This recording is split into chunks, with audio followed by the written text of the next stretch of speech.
নমস্কার বন্ধুরা, নতুন একটি পর্ব দেখার জন্য সবাইকে স্বাগত জানাই। আশা করি আপনারা সবাই ভালো আছেন। আপনাদের ভালোবাসায় আমিও ভালো আছি। আজকে আমি ওলের একটা নতুন রেসিপি শেয়ার করতে চলেছি। আপনারা তো অনেক রকম রেসিপি বানিয়েছেন, তবে আমি কিভাবে ওলের রেসিপি বানাই তবে চলুন দেখতে থাকুন। প্রত্যেক দিনের মতো আমার সবার কাছে একটা অনুরোধ, চ্যানেলটি যারা প্রথম দেখছেন তারা চ্যানেলটি সাবস্ক্রাইব করে পাশে থাকবেন, আর পুরাতন বন্ধুরা একটা লাইক দিয়ে ভিডিওটি দেখতে থাকবেন। এখানে আমি ওলের রেসিপি বানানোর জন্য 600 গ্রামের মতো ওল নিয়েছি। মুঠির সাহায্যে কেটে নেব, আপনারা পারলে ছুরির সাহায্যে কেটে নিতে পারেন। এখানে আমি বটি নিয়ে নিয়েছি, ওলটাকে মাঝামাঝি আমি কেটে নিচ্ছি। এবার বেশ মোটা করে ছালটাকে তুলে নিতে হবে, একদম সুন্দর করে ছালটাকে তুলে নিতে হবে, একদম যেন ছাল একটু লেগে না থাকে। ওল কিন্তু ছাড়ানোর সময় দেখবেন যে হাত একটু চুলকোতে পারে, তবে কিন্তু যদি চুলকোয় একটু তেঁতুল কিংবা লেবু রস মাখিয়ে নিলে হাতটা কিন্তু চুলকোবে না। এইভাবে আমি ছালটাকে বেশ ছাড়িয়ে নিয়েছি। এবার মাঝামাঝি একটু কেটে নিলাম। দেখুন কেমন সুন্দর কোষ ছাড়ানোর মতো ওলটাকে ছেড়ে যাচ্ছে। ওলটা খুব ভালোই পড়েছে। এবার মাঝামাঝি কেটে নিয়েছি, ছোটো ছোটো করে পিস পিস করে নেব। আপনারা এটা চৌকো চৌকো করে নিতে পারেন। আবার একটা পিস নিয়েছি, সেটাকেও আমি সুন্দর করে ছাড়িয়ে নিচ্ছি। একটু চওড়া করে ছালটা ছাড়িয়ে নিতে হবে।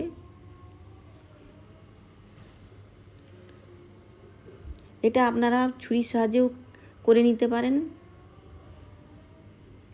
এখন বাজারে বেশ ওল পাওয়া যাচ্ছে, আপনারা নতুন নতুন ধরনের রেসিপি বানিয়ে খেতে পারেন। তবে আমি যেভাবে রেসিপিটি বানাচ্ছি আপনারা প্রথম থেকে শেষ পর্যন্ত দেখতে থাকুন। কখন কোন মশলা ব্যবহার করি, যার জন্য এই ওলের রেসিপিটা এতটাই টেস্টি হয় যে বলার নয়। এইভাবে আমি পিস পিস করে নিয়েছি। সমস্ত ওলটা আমি কেটে নিয়ে তবে আসছি। কথা বলতে বলতে আমার সমস্ত ওলগুলো কাটা হয়ে গেছে। এবার এগুলোকে আমি ভালো করে ধুয়ে নিয়ে আসছি। ভালো করে ধুয়ে নেওয়ার পরে আমি ওলগুলোকে একটু হালকা সেদ্ধ করে নেব। সেই জন্য গ্যাসের উপরে একটা কড়াই বসিয়ে দিয়েছি। কড়াইটা বেশ গরম হওয়ার পরে এবার আমি দিয়ে দিলাম বেশ পরিমাণ মতো জল। জলটা দেওয়ার পরে আমি ধুয়ে রাখা ওলগুলোকে দিয়ে দিচ্ছি। একটা চাপা দিয়ে দিলাম যাতে ওলগুলো খুব তাড়াতাড়ি সেদ্ধ হয়ে যায়। খুব বেশি সেদ্ধ করব না, একটু সেদ্ধ হলেই হলো। এরপরে আমি ছাঁকনির সাহায্যে ওলগুলোকে আমি তুলে নিচ্ছি। এমনভাবে সেদ্ধ করতে হবে যেন ওলগুলো গলে না যায়। দেখুন ওলগুলো কেমন সুন্দর আছে। এইভাবে যদি সেদ্ধ করে নেওয়া যায় তাহলে কিন্তু গলা চুলকবে না। এই জলটা আমি ফেলে দেব। এবার এটাকে সরিয়ে রাখলাম। আবার গ্যাসের কাছে চলে এলাম। গ্যাসের উপরে একটা কড়াই বসিয়ে দিয়েছি। কড়াইটা গরম হওয়ার পরে সরষে তেল দিয়ে দিয়েছি। সরষে তেলটা বেশ গরম হওয়ার পরে সেদ্ধ করে রাখা ওলগুলোকে আমি দিয়ে দিয়েছি। ওলগুলোকে সুন্দর করে লাল লাল করে ভেজে নেব। এই ওলটা যদি ভেজে নেওয়া যায় তাহলে তরকারির টেস্টটা কিন্তু দারুণ হয়ে থাকে।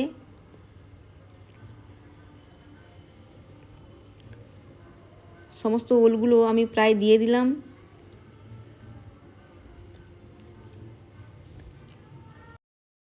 ওলগুলো ভাজার সময় আমি একটু লবণ আর হলুদ দিয়ে দেব। দিয়ে দিলাম পরিমাণ মতো লবণ, আর দিয়ে দিলাম সামান্য পরিমাণ হলুদের গুঁড়ো। এতে ওলগুলোর মধ্যে লবণ আর হলুদ ভালো করে প্রবেশ করবে, ওলের কালারটাও সুন্দর আসবে, আর ভেতরে লবণটাও চলে যাবে। এইভাবে কিছুটা সময় ভেজে নেওয়ার পরে এদিকে একটা মশলা তৈরি করে নেব। আপনারা এটা মিক্সিতেও করে নিতে পারেন, তবে আমি শিলনোড়াতে করব। হাফ চামচের মতো দিয়ে দিলাম সাদা সর্ষে, আর হাফ চামচের মতো দিয়ে দিলাম কালো সর্ষে। খুব বেশি মশলার প্রয়োজন নেই, সামান্য মশলা দিয়েই কিন্তু রান্নাটা করে নেব। আর দিয়ে দিলাম কিছুটা পরিমাণ কোরানো নারকেল, আর দিয়ে দিলাম দুটো কাঁচা লঙ্কা। এখানে আপনারা শুকনো লঙ্কাও দিতে পারেন। শিলনোড়ার সাহায্যে আমি সুন্দর করে মশলাটা তৈরি করে নিচ্ছি। একটু সময় নিয়ে মশলাটা তৈরি করে নিতে হবে।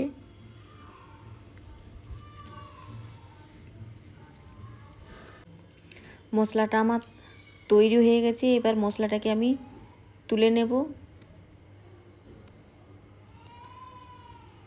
মশলাটা আমি তুলে নিলাম। এরপরে আমি গ্যাসের কাছে চলে এলাম। এদিকে আমার ওলগুলো সুন্দর ভাজা হয়ে গেছে। দেখুন কেমন সুন্দর লাল লাল ভাজা হয়ে গেছে। ওলের মধ্যে সুন্দর একটা কালার চলে এসেছে। এরপরে আমি ছাঁকনির সাহায্যে ওলগুলোকে তুলে নিচ্ছি। আপনারা ওলের কোন কোন রেসিপি পছন্দ করেন তা কমেন্টসে একবার জানাবেন। এদিকে আমার ওলগুলো তোলা হয়ে গেছে। এবার ওই কড়াতেই আমি আবারও কিছুটা পরিমাণ সরষের তেল দিয়ে দিলাম। এই রেসিপিটা কিন্তু সম্পূর্ণ সরষের তেলেই করতে হবে, তবে কিন্তু এর স্বাদ দুর্দান্ত হয়ে থাকে। এবার ফোড়নে দিয়ে দিলাম কিছুটা পরিমাণ আদা রসুনের পেস্ট। এরপরে আমি দিয়ে দেব কুচনো পেঁয়াজ। আমি একটা পেঁয়াজ কুচিয়ে রেখেছিলাম, সেই পেঁয়াজটাকে দিয়ে দিলাম। এরপরে আমি দিয়ে দিলাম একটা টমেটোটাকে আমি সুন্দর করে পিস পিস করে কেটে রেখেছিলাম, দিয়ে দিলাম। এরপরে দিয়ে দিলাম পরিমাণ মতো লবণ। লবণটা যদি দেওয়া যায় তাহলে মশলাটা কিন্তু খুব তাড়াতাড়ি তৈরি হয়ে যায়। এরপরে কালারের জন্য কিছুটা পরিমাণ দিয়ে দিলাম হলুদের গুঁড়ো, আর কিছুটা পরিমাণ দিয়ে দিলাম জিরের গুঁড়ো, হাফ চামচের মতো দিয়ে দিলাম ধনিয়ার গুঁড়ো, আর হাফ চামচের মতো দিয়ে দিলাম কাশ্মীরি লঙ্কার গুঁড়ো। এবার সমস্ত কিছু দিয়ে সুন্দর করে নেড়ে চেড়ে আমি কষিয়ে নিচ্ছি। এই সময় গ্যাসের ফ্লেমটা কিন্তু লোতেই রাখতে হবে। এবার মশলাটা সুন্দর করে কষানোর জন্য আমি কিছুটা পরিমাণ জল দিয়ে দিলাম। ঢাকনা চাপা দিয়ে বেশ 2 থেকে 3 মিনিট কষিয়ে নিয়েছি। ঢাকনা খুলে নিয়েছি। দেখুন মশলাটা কেমন সুন্দর তৈরি হয়ে গেছে। এদিকে টমেটোগুলো বেশ সুন্দর গলে গেছে, আর পেঁয়াজ রসুনটাও সুন্দর ভাজা হয়ে গেছে। মশলা থেকে সুন্দর তেলও ছেড়ে দিয়েছে। খুন্তির সাহায্যে 2-3 মিনিট ভালো করে নেড়ে চেড়ে মশলাটাকে সুন্দর করে কষিয়ে নেওয়ার পরে এরপরে আমি দিয়ে দেব ভেজে রাখা ওলগুলোকে দিয়ে খুন্তির সাহায্যে আবারও নেড়ে চেড়ে সমস্ত কিছু মিশিয়ে নিচ্ছি। ওই 1 থেকে 2 মিনিটের মতো কষিয়ে নিতে হবে।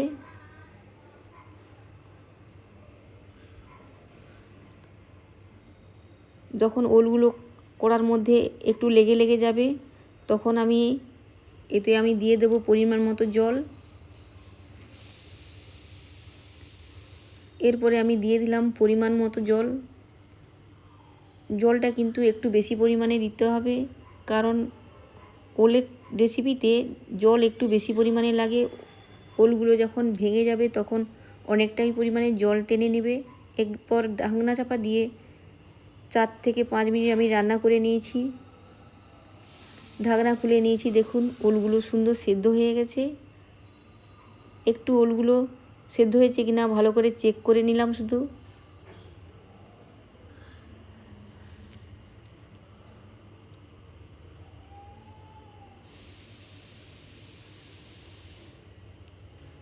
এরপরে আমি বেটে রাখা মশলাটা দিয়ে দিচ্ছি।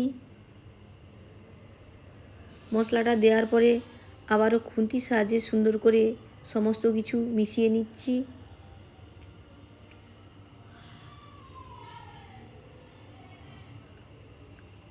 এক থেকে 2 মিনিট আমি ঢাকনা চাপা দিয়ে রান্না করে নেব। 1 থেকে 2 মিনিট রান্না করার পরে আমি ঢাকনা খুলে নিয়েছি। দেখুন তরকারিটা কেমন সুন্দর হয়েছে।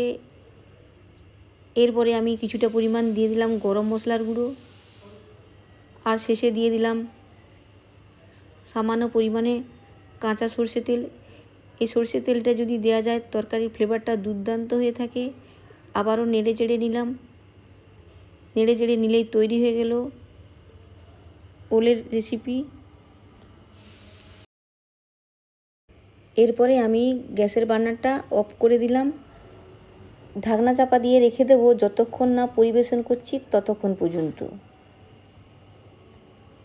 2 থেকে 3 মিনিট পরে আমি ঢাকনা খুলে নিয়েছি। দেখুন তরকারিটা কেমন সুন্দর হয়েছে।